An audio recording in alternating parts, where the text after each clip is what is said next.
Well, here we are back at Dulcinea, and I have gotten all of the headliner out, and it was a little bit of a job.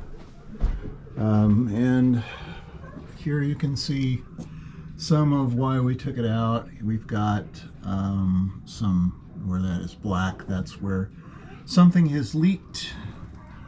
It looks to me like maybe that bolt there in the center of the frame might have leaked a little bit. That goes to one of our handrails on the deck.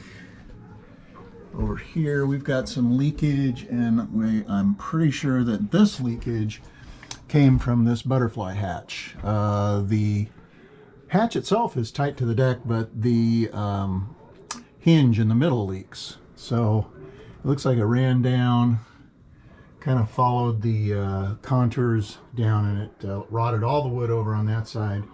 And then we've got some more bits of rot over on this side. Some of that, again, I think is from the handrail leaking, those bolts. You can see up there running along the side. Those are all handrail bolts. And then we had some leakage back here on our slides for our hatch. One of the bolts is actually missing on both sides, and I've marked them here. They weep water through when it rains. So again, it needs to be patched. Drilling holes in your boat, I think, is not a good idea unless you make sure they don't leak. And apparently we have some leaks. This is I think the unfortunate ugliness here is this is a piece of teak that I believe is supposed to be a little higher, but it's gotten kind of ugly. Got a light here. It's gotten pretty darn ugly. They had taped some kind of butyl tape or something. They had taped this up in here, and it's gonna have to be gone through and fixed. But I think this will clean up just fine. A little sanding and maybe some teak oil, and that'll be beautiful again. These are going to be a little bit of a problem because these are actually not adjustable on the inside in terms of getting this out away from the deck or away from the headliner. So I think I'm going to have to make a wood surround for these to bring them up underneath the newer, thicker headliner. And then in here, I think this is where I had been working last. I finally got all of this out, except for some of this foam. Apparently I missed this. There's foam here I got to take off, and then we'll see the true nature of the beast. But it didn't leak a lot in here, except up under here where those light spots are. Those are where we had basically a trunk fastened down up in front of this on the foredeck for anchor rode, and I am wondering if I might just make an actual build-in a locker there, because it just gives us a little bit more foredeck on that side. It really doesn't do anything else, but it'd give us a place to put our rope rode and anchor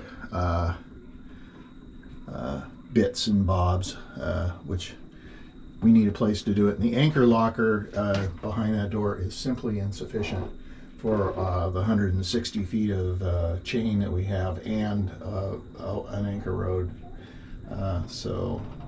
Plus the winch battery is up there too, so it's a little more complex, that kind of a situation. But anyway, this isn't too bad. Again, we've got a little staining up on the edge there, but I don't think it's too bad.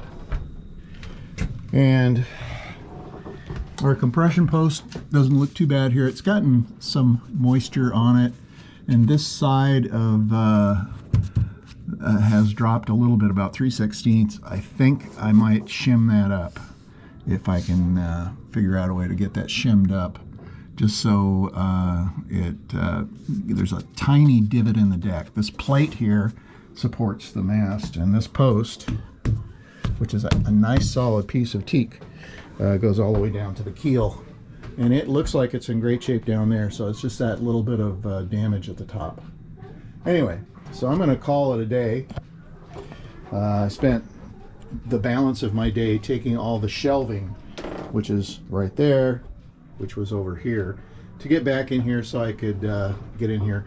I'm going to run some of my wiring down through here, down through these cabinets, rather than what they did before and just kind of have it kind of stuck in here behind stuff and poked in. And I also want to insulate down to the water line behind all this teak. So that'll be a project coming up here and in the bow up there, and probably inside these lockers over here we'll insulate down as much as we can down to the water line, so that any moisture in the boat condenses below the water line in the bilge, rather than up here where everything can just get damp.